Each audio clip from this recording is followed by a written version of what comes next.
接下来我们要讲半导体的掺杂啊，掺杂啊。那我们看一下哈，这个掺杂大家观念这个一定都有啊。然后我们今天要讲深入一点啊。那 N 型半导体，假设我用砷去掺杂啊，砷去掺杂啊，那这个砷的掺杂就是砷是5价嘛哈，所以会多一个电子，对不对？那这个砷的掺杂哈，它这个掺杂进去，它的砷的这个能带会在这里啊，砷的能阶会在这里，阿斯尼可能能阶会在这里。它这个所谓的这个能量差，我们叫活化能啊，或者叫 donor energy 啊，ED donor energy 啊，donor energy 哈，就是那个比较那个小，所以在热能之下，它几乎所有的砷的电子全部会游离啊，这叫全部游离。那个，所以第一个观念就是说这个 donor energy is very small，所以它会造成什么样的物理现象？就是所有的电子都会游离，那英文叫 complete ionization 啊，complete ionization。那 complete ionization 接下来会形成一个共伴的效应，叫做 charge neutrality 电中性，电中性。也就是说，我这边原本掺的是没有带电的砷嘛，那我游离出电子游离出10^18次方Cm-3的电子，我就会留下等量的10^18次方Cm-3的砷的正离子砷的正离子所以这要背起来这要背起来这以前大家只跟你讲掺杂，但是这个红框框这个东西都没有跟你讲就是游离能非常低，然后所以导致完全游离以及电中性，背起来，背起来，背起来。好，在 P 型半导体对矽而言，我们参考同理这个 P 型半导体P 型半导体这个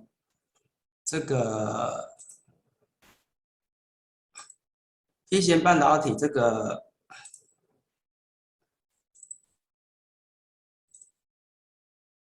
P 型半导体这个 P 型半导体它的那个accept energy accept 的 energy 也是非常非常低accept energy 非常非常低accept energy 非常低，所以它也会导致什么所谓的 complete ionization and charge neutrality 完全游离跟电中性完全游离跟电中性这边分享大家一个小小的观念英文当然非常重要啦，我们也是希望就是全英文教学啦。可是中文还是我们的母语啦你记中文会记得比较熟啦游离能很低，就会完全游离，然后就电中性，是不是很轻松就背起来？如果你背英文，你要怎么背？记东西你不要勉强说一定要记英文的这是我多年的心法了就是说，但是你要有能力及时中翻英中翻英的技巧一定要那个英文要很好。但是你记东西，你何必用英文去记呢？何必用英文去记呢？你记中文快就好了，重要是你要学到里面的内容对不对？好，所以游离能非常低，完全游离电中性原理。那我们之前不是有讲系可以做有 N type 跟 P type 嘛，对不对？其实关键物理的基础的物理就是在这个游离能。唯有系它有同时非常低的都 ED 跟 EA 值，对 N 型半导体跟 P 型半导体，它的游离能或是要活化能有些数叫游离能，有些叫活化能，就是这就是 ED 这个值啊，非常非常的低啦，哦，就只有硒跟锗，哦，同时具有这个好处，同时具有低的游离能，三五族都没有，三五族几乎都是 N 型半导体，少数是 P 型半导体，它没有同时具有 N 型半导体跟 P 型半导体的，哦，所以这是就是硒的优点啊、哦。好，所以今天讲这个掺杂，我讲就深一点，然后你们就这个框框以前你们就不知道哦。还有就是只有硒啊，只有硒同时具有最低的哦游离能。锗的话，它的 N 型半导体不好，锗的话其实它的 ED 是比较大的，锗的话 ED 比较大，唯有硒都是几乎很小很小很小。好。在讲掺杂以后，我们就可以调变这个半导体的这个它的主值嘛，哈，它的浓度哦，掺杂的浓度跟它的电阻率的一个变化哈，一个变化哈。我们说这个电流哈，电流接等于 sigma 一嘛哈，sigma 是 conductivity 哈，好，那等于 NQ 缪一加 PQ 缪一哈。那这个如果真的不知道怎么来的哈，你完全觉得这个公式很陌生，那你就背起来好不好？好，背起来好不好？那 conductivity 哈，就是把这个一拿掉，把电场拿掉，把电场拿掉啊。那这个 resistivity 就是 conductivity 的导数啊，是这样子。比如说你掺杂越浓的话，你 resistivity 就会越低哈，掺杂越浓，你的 resistivity 就会越低这样子。好，那我大概这边有两个圈圈哈，就是说我们一般的 substrate 浓度是在这里，然后 N plus 的话大概是这里，好，好，那再往下浓度太低，我们不太会用了哈，不太会用，因为其实在10的15、10的16这个导电度已经非常非常低了啦，你要接近于导体的特性哈，大概要10的20次方、20次方、20次方。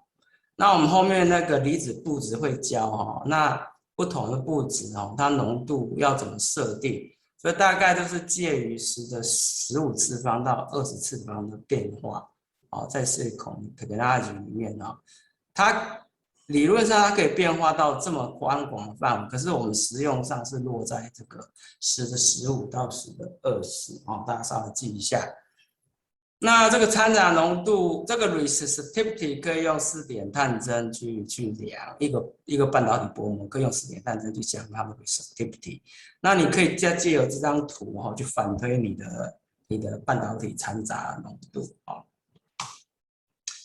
好，接下来我们讲那个晶体的这个结构的部分哈。那晶体 silicon 的晶体，我们就以 silicon 为主了哈。那 silicon 的话，我们先讲这个单晶了哈，单晶就是我们在做 CPU 的结构，它的 mobility 它可以高达1000啊，理想的啊，好，它主要用于基体电路 IC 的啊。那这个接下来多晶系哈，多晶系就是它的部分是单晶啊，那它但是它的晶相不像单晶这么整齐排列啊，它是局部是单晶，局部是单晶。那这个1号的这个单晶的区域跟2号单晶区域，它的排列方向又不一样。那这种的晶体我们叫做多晶系。那多晶系也用途也是蛮广泛的哦。比如说我们那个手机的面板就是用这个多晶系去做的，还有我们现在用的固态硬碟哈，也是用多晶系去做的。哦，虽然多晶系特性没有单晶系好，可是它还是有很多的那个使用的地方啊。最大宗的就是用在面板跟所谓的 NAND Flash 上面啊，那个也是市场是很大啊。不过那个记忆体最大的龙头是韩国啦啊，韩国三星还有海力士这样子啊。好，那再来非晶系很烂，对不对？啊，还是可以用哈，还是可以用哈。它用在什么 ？TV 面板啊，大型的面板哦，或者是说笔电的面板，对不对？笔电的面板都很不漂亮啊，对不对啊？那主要就是还有 TV 啊，TV 是因为大，所以你才看得清楚。而你仔细去看，其实它还是没有办法跟那个手机的啊去比这样子啊。好，但是电视这个用在电视这上面啊，也是很大的一个市场啊，很大的市场。但是最值钱的还是这一块啊，用在逻辑这一块市场还是最大的啊，仍然是最大的哈。那我们以后就是主要以单晶的为主，主要以单晶为主。那有些地方会用到非晶跟多晶的啊，我再特别再讲。那主要都是以课程都是以单晶系为主啊。好，啊，这是那个 silicon 的 unit cell 啊，是 diamond structure 哈，其实严格来说是还有这个不是最小的。好了，我不讲这么多啦。那 diamond structure 事实上是大一点点的啦啊，因为这个写这个书的萧红，这个他这也不是这方面的专家了啊，那就简简单单稍微提一下了啊。那我们也不要再深入了啊，就是懂那些晶体结构，懂那么多那个材料细节来讲，也不是我们这门课的重点了啊。好，我们就记一下 unit cell 就是这个四方这个四面体的结构啊。那我们现在定义那个晶格的方向啊，晶体的方向啊，晶体的细的晶体的方向啊。那这个100就是这个方向哈，100这个方向哈。然后那个111是这个方向，110是这个方向啊。那有修过基本材料学或固态物理，就知道这是 Miller Index 定义出来的。那你这边不懂的话，你就记一下啦，懂了，然后有模模糊糊就回去以前翻学过的书了啊。我们研究所课不可能从从基础再教起了啦，哦，这直接就带过去了，所以研究所课会上的比较深比较快这样子哦。这个你不要问我这个怎么来啦，你自己去查书好不好？这个以前的书都有教啦，当然不会就问同学一下也是蛮快的一个方法啊。好，我们看一下100，我们是最常用的一个晶面，为什么呢？我们从这个上视图来看啊，它这个100这个面哦，它排列最整齐，所以电子在那边移动哦，速度最快。电子在那边移动哦，速度最快哦，电子在那边移动速度最快哦，电子移动这边速度最快。那111的话，你看一下它就卡卡的嘛，哦，电子速度卡卡的。但是它也有它的作用了啊，就是它的这个 silicon 的排列比较紧密一点哈，这种像这个尤其是高压元件的话哈，当然不是特别指 silicon 啦哈，高压元件会特别会采111这个晶面来使用哦，因为它的 silicon 排列比较紧密，的共价性会更强，所以说最常用就是100跟111，但是在逻辑元件 silicon 的这个逻辑元件，台积电几乎都是用100，背起来啊，几乎都是用100，所以台积电帮高通啊、苹果啊、NVIDIA 啊，哦，一些 AI 晶片啊，都是用110这个晶片，因为怎么电子移动速度最快，然后再来它的表面缺陷是最少的。啊，就是这个面是最好的。那111有特殊的应用，通常是在高压元件啊。那100你不同晶面哈，你去用10颗，它有不同的成型，然后这个知道就好，这跟我们课程没有什么直接相关的哈。好，再来讲这个，接下来就要讲 MOSFET 了哈。我这边的这是 MOSFET 的物理，我说它的电信里面的电信这些物理机制，我只讲很浅显的哈。我到第3章稍微会再多花一点时间，我们这边就是讲很浅显的就好。啊，当然让大家赶快进入状况啊，赶快进入状况。哦，这个就是 MOSFET 哈、那1970一直到2000都还一直在用，一直到现在都还在用。像车用半导体就是用这种二维结构就够了。哦，车用半导体哦用这个就够了。那你说要做到高速运算的呢？电脑啊，哦手机用的，那就要做到 FinFET 了啊、哦。目前都是要做 FinFET 了，要不然运算力不够，运算力不够啊。哦如果你的苹果的手机是还是用这种二维的结构，它运算力不够啊。好，我们看一下哈，这个 MOSFET 哈，这个它的导通情况就是说，这边 source 在零伏，好，杂极呢，杂极的话，我们会，比如说，这是举个例子举个例子就是要杂极的电压要大于所谓的临界电压。那什么叫临界电压？我第3章在讲反正你就知道，就是要大于这个临界电压，它才会打开啦，它会打开。好，这样 VD 假设是10伏啦，那这是比较早时代的，这个是大概车用在用的这些操作电压现在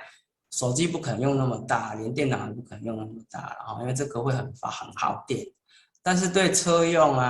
或是一些工业用的话，这是他们用到的电路那个基体电路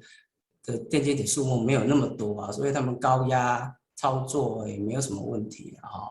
因为他们要获得大电流这样子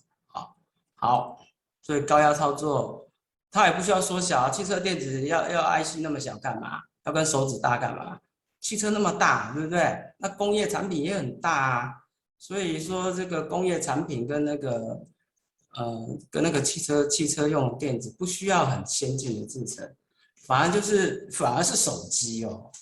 反而是手机跟电脑还有超级电脑要用最高等级，还有挖矿机的这怪里怪气的那些挖矿机要用最高等级的运算力这样子。好 ，OK。那这是 N 型的 MOSFET， 那我们以后会简称 NFET 好不好？就不会讲那么长的 N type 的 MOSFET MOSFET。好，那我们讲什么叫 MOSFET 呢？MOSFET 就是 metal oxide semiconductor。你从这边往那边看早期早期事实上这一层 gate 多晶系是用金属做的啦早期这一层确实是用金属做的啦，是用 metal 做的。那后来的话就慢慢改进，就不是用金属了啦，不是用金属了。那有它的原因，我后面再讲那后来就是用多晶系N 型的 N plus 的多晶系来取代那我们还是按照1970最早的发明用金属氧化物半导体。那氧化物用什么？二氧化锡。我们看见之前有讲说锡跟氧很容易形成二氧化锡那简直是绝配这样子简直是绝配。所以说用二氧化锡来当这个绝缘层就是非常的方便非常方便。那我们看一下这个电子因为这边加正负正的正10伏嘛，所以电子其实是往右边走的，电子是往这里走的电子是往这里走，但是电流我们是以正电荷运动方向为正的方向，所以电流是往这里走的千万注意电子流的地方，电子流动的方向跟电流流动的方向是相反的是相反的，但是 P 费就是一样N 费刚好是相反，这无所谓了这无所谓。那我们看一下它电流电压的特性图电流电压的特性图你 drain 的电流对 drain 的电压我们去做图，我们会发现我们会得到这个特性图这是 MOSFET 的电流电压特性图MOSFET 通常有2个电流电压特性图特别重要一个是ID 我打一下字有2个特别重要，像这个是有2个特别重要一个是 IDVG 另外一个是另外一个是 IDVD 哈，那我们这个，我们这边就是讲这个啊，我们在这就是讲 IDVD 了啊，在这边讲 IDVD， 好，这边讲 IDVD 哈。那我们看一下这是 IDVD 的特性图哈，那通常有两个区域哈，要特别注意哈，一个叫做线性区啊，线性区啊，一个叫饱和区啊，饱和区啊，线性区跟饱和区啊，线性区跟饱和区 （linear region） 跟 saturation region。比如说这边这个电流曲线是向线性的啦啊，尤其在 DDIR 的时候非常线性。然后饱和区，这你在超过一定的电压的时候，它是一条直线，所以它叫饱和区哦，饱和区。那饱和区的电流哦，这我们不会证明啊，那就要背起来啊，要背起来。好，饱和区的电流哈，哦，这边先不背了啊，先知道就好了啊。饱和区的电流，我们再简单记一下啊，在 ID 的 kV 平方 ，K 就是前面这些物理的这些常数。啊，那个 v 平方就是 VGS 减 VD， 啊kV 平方哦，就很好背了哦 ，ID 等于 kV 平方。那我们通常那个逻辑电路操作在那个0101开关，比如说一是开的时候，我们就是操作在什么饱和区啊，on state 啊，on state 我们就操作在饱和区啊，操作在饱和区。好，操作在饱和区啊。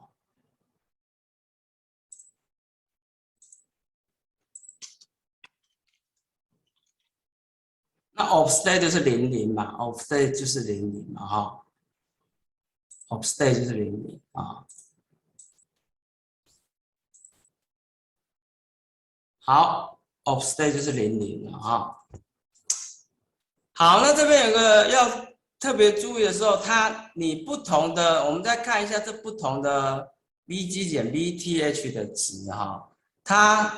你可以发现这个蓝色曲线跟 Vt 减 Vth 啊这个值哈会有关系哈，这个会有关系，就是 Vth 这临界电压是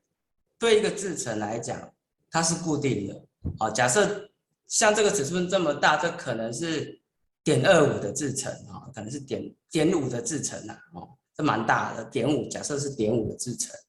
啊，那个0.5制程一做出来的话，哈，它这个临界电压，比如说1伏就固定了，就固定了。那你变化不同 Vg 的话，哈，那你得到的这个曲线是不一样。比如说我今天需要比较大的电流，那我们就把 Vg 的电压变大 ，Vg 的电压变大。好啊，Vg 的电压，那改变 Vd 不会改变哦，哦，你就变 Vg 就好了。所以你在设计的话，就很对 IC 设计的人很方便哦。你 Vg 你只要固定一个值，比如说10伏，那我要增加电流怎么办？我不要去动 Vg 了，我要动 V，我不要去动 Vd 了啊，不要去动 Vd 了，我不要去动 Vd 了，我只要去动什么？动 Vg 就好了。啊，这很方便啊，这就很方便啊，这设计就很方便。我要调变我的电流，我只要改我的加在 gate 的电压就好了。那为什么会有这个现象呢？我们现在在解释，就是说，哎，为什么说前面是线性的啊？前面是线性的，后面就变直线，叫饱和啊，线性，线性。直线，线性跟直线不一样啊，线性是有斜率的啊，线性、直线、线性、直线，大家自己手比3遍，线性、直线、线性、直线、线性、直线啊。好，那我们来解释一下啊，这个为什么会前面线性，后面直线？好，那解释之前，我们来看一下 P， 这是 N MOSFET 嘛，那个就有 P 的 MOSFET 啊 ，P 的 MOSFET 啊。P 的 MOSFET 啊 ，P 的 MOSFET 啊，那注意一下这个极性哦，N MOSFET 就是以电子为传导为主的，所以是 NPN 哈，所以你加正电压这边会产生反转电子，这边会产生反转电子，那是以电子在导通，所以叫 N 费。那你这边是 PNP， 你这边加-10伏、负5伏好了，负5伏，那你就会产生什么电动在这里会反转出电动，所以它是以电动来传导，所以我们叫 P 费 ，P MOSFET 简称 P 费。那公式都一样，如果是 N 费跟 P 费同时要用，就把这个改成绝对值就好了，公式就一模一样改成绝对值就好了，改成绝对值就好了公式就一模一样这样子很巧，就很对称这样子。好，那我们现在来解释来解释这个为什么会有线性直线linear saturation 这个特性我们先看这个 A 这个图，你看，我们先看操作电压先看操作电压，那都是000就 offset 自己在讲义上面写一下，这个就是0，就是在0的状态。我们讲数位电路就010101嘛那这个就是在0的状态0的状态。那我们看一下图 B 我们再看一下图 B 看一下图 B 图 B 现在是 Vg 大于 Vt， 代表反转电子产生了嘛反转电子产生了。如果你完全没有修过电子学，没有修过半导体物理，你就背起来，那真的如果也背不太起来，也真的很想知道原因的话，你可以先找有学过电子学的同学讨论一下，先学过半物的同学讨论一下。那如果那个还是不懂的话，我大概平均大概2个礼拜会开一次 Google Meet， 让大家上来问问题时间我再会前几天会公布那研究所很重要是要自学能力所以说这个不会的尽量要去问同学，尽量去看书看懂再问同学那真的都这2个比较容易你去了解，你去接触的这个方法都失效了比如说我就是不喜欢看书，不喜欢跟同学聊天，好吧，我就认了嘛，那我就亲自教你。但是我只是觉得到研究所，其实你要有更重要是要有自学能力的，真的这样才能保持你未来长久的竞争力。因为现在都要终身学习现在时代变得好快好快。好，不说了这个 VD 非常非常小 ，VD 非常小，就这个 B， 这个 B 图就是对应到线性区，你这边写一下 B， 这个 B 就是对应到线性区这个 B 就是对应到线性区这个 B 就是对应到线性区。好，现在看 C， 如果你现在VD 慢慢增加，慢慢增加，当 VD 等于 VD 减 VT， 比如说 VD 现在是4伏的时候刚好等于 VG 减 VTH 5减1 4等于5减1的时候，那这时候呢，在这个 gate 跟 drain 的这边的反转的电子emergent 的 electron 它会不见了。那我们这边叫 pinch off， 叫做夹子，好像那边被夹起来，好像血管被夹断那种感觉，好像血管你流血，赶快把你包扎，把你夹断那种感觉叫 pinch off 截止区，截止区这个 C 这个 C 图这个 C 图对应到这边的话，就是这条线，这个就是 C。那不同电压它的 C 的位置是不一样的不同电压 C 的位置是不一样。我这边举个例子是在这一点嘛，我举个例子是在这一点嘛你今天如果那个你的 V-gate 加比较大的话，你的截止点是不一样的截止点是不一样的截止点是不一样的。因为不同电压在一起竞争嘛，对不对你那个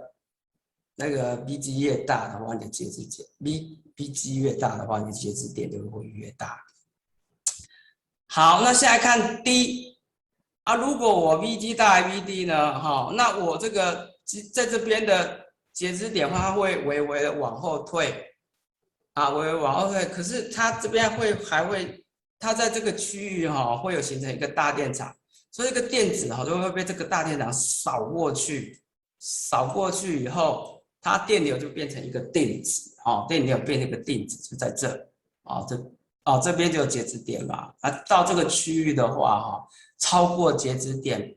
不是没电流哦，还是有反转成电子哦，但是反转成电子会全部会立刻会被这个电场马上扫过去，唰，好像掉下悬崖这样哦，唰，瞬间扫过去，所以这电流几乎是一个常数啦。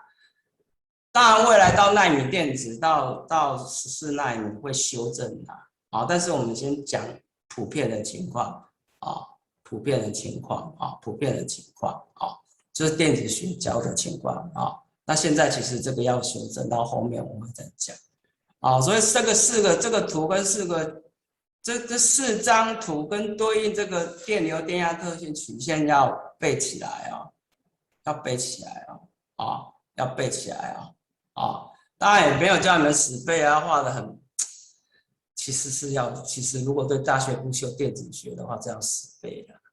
哦，这样考研究所如果考电子学或半路的话，要画这四张图是要背起来的。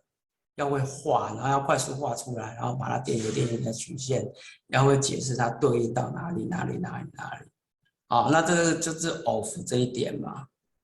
这个就是 linear， 那这个就是 pinch off， 那这个就是 linear saturation， 要背起来哦。我想如果你有修过电子学的话，你一定应该就熟悉了，但是没有那时候可能没有要求要背。那你如果真是要做半导体的话，那这个要背起来，要背起来，要背起来哦。这是基本功，要背起来。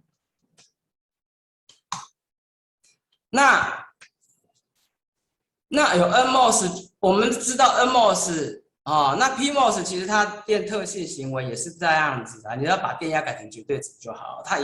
你只要把电压改成绝对值，也可以得到一模一样的类似这条的曲线，然后改成绝对值就好了。把负的改成正的，所有的负电压改下去绝对值会一模一样，就是在这一边会有一模一样的图，会有一模一样的图，会有很漂亮的蝴蝶图，完全对称，完全对称。所以 NMOS、CMOS、NMOS、PMOS 会完全对称，完全对称才能做什么？接下来讲的 CMOS CMOS 那 CMOS 就是由一对 NMOS 跟 PMOS 合起来的。那它早期我们单独就会用 NMOS 或 PMOS 单独来做一个逻辑闸，就是1010这个逻辑开关可是后来，发现早期那个电晶体的数量可能在几百颗，那耗电量还可以接受。等到上万颗、百万颗、千万颗，你再用单一个 NMOS 或单一个 PMOS 去当一个逻辑闸的话，那会非常非常的耗电非常非常耗电。那功耗部分我后面再讲先这边跟大家一个概念。所以后来哪一科学家我也忘了他就发明说 CMOS 把 NMOS 跟 CMOS 我们做在一起，应该也是 Intel 的啦，Intel 的啦，把它做在一起或 TI 啦，不是 Intel 就 TI， 因为最早做半导体的就是 Intel 跟 TI 啦德仪啦德州仪器，那就想说，把这两个做在一起会不会比较好？好像就乱试嘛，发现会就是说这个 P 我们把它做在一起，它的等效电路图就是这个样子当我这个 P， 比如说我输入零伏的时候那这个 P 的话P 的它的临界电压是-1伏啦那 N 的话是正1伏临界电压VT VT 0.3 sorry， 我这边写0.3，我把它取消掉，我都写在上面了，我把它取消掉。那我们看一下 P 费，我们假设在某个制程的技术之下我的 VG 是-0.2，我的 P 费的临界电压是-0.3，然后 Vg 等于0，然后 Vs 等于2。好，那在 NMOS 的某个技术之下，哈，我操作电压是2伏，然后 Vtn 是0.2，好 ，OK， 好，好，我们看一下哈，假设我那个，我们先看蓝色的哈，我们先看蓝色，假设我今天输入是 load state 哈，输入就是0伏 ，Vin 是0伏，那我这边有加一个固定的固定的偏压源，就是这个偏压源都存在了啊，偏压源都存在了啊，偏压源都存在了。OK， 就是这个 VDD 啦，哈，就是个 VDD 啦，这个固定的偏压源都存在，比如说是2伏啊，那我这边哈，如果输入0伏的话 ，P 费会打开哦 ，P 费会打开，所以这一点 out 输出点马上会跟这边短路，哦，所以你输入0伏，它输出是2伏，哦，所以那个而且是瞬间打开哦，瞬间打开，哦，瞬间就打开，因为它这工作在饱和区，啊，工作在饱和区，那瞬间就打开了，哦，瞬间就打开，它输入是2伏。好，我们再看哈，把这个笔记再取消哈。好，我们现在假设现在输入，我们看红色的，我现在输入是高电压的状态，我现在输入是高电压的状态啊，高电压的状态，你这个 VTN 是N 费的是临界电压是0.35，这边就瞬间导通，那这个瞬间导通，那这边也瞬间导通。所以说你的 V 要就是输出就是什么0伏，所以大家有没有看见你输入高电压的 high， 比如说2伏，你的输出是什么0伏啊？那你看一下蓝色，再看蓝色，你的输入是0伏，结果你输出是2伏，那是不是刚好相反？相反没有关系啦，反正我只要用这些去组合我的数位电路就好了。所以这个我们就叫反向器，因为输入低电压，输出是零电压，是低电压。你输入是高电压但你的输出是低电压，所以我们这是相反的嘛，对不对？所以我们就叫反向器，反向器那叫 inverter 叫 inverter。那这个它的作为这个逻辑开关，它功耗损失是最低的，它只有切换一瞬间比如说我这边是方坡进来，对不对方坡进来，你只有在这个切换的一瞬间，就是高到低，低到高切换的瞬间才会损失功耗，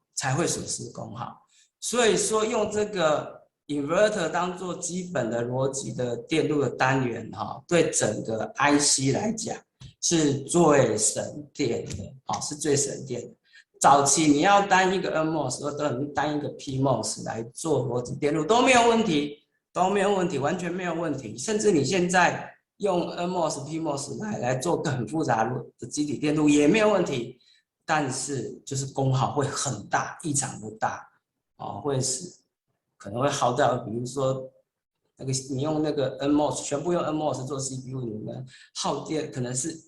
5000瓦，你知道吗？很离谱真的差很多。5000瓦怎么用？它跟一台冷气一样，开什么玩笑？对不对？一个 CPU 耗电量跟冷气一样，怎么用？对不对？不行啊，对，所以现在就要用什么？用 CMOS 来做，它功耗的整个可以压下来，这样子。好。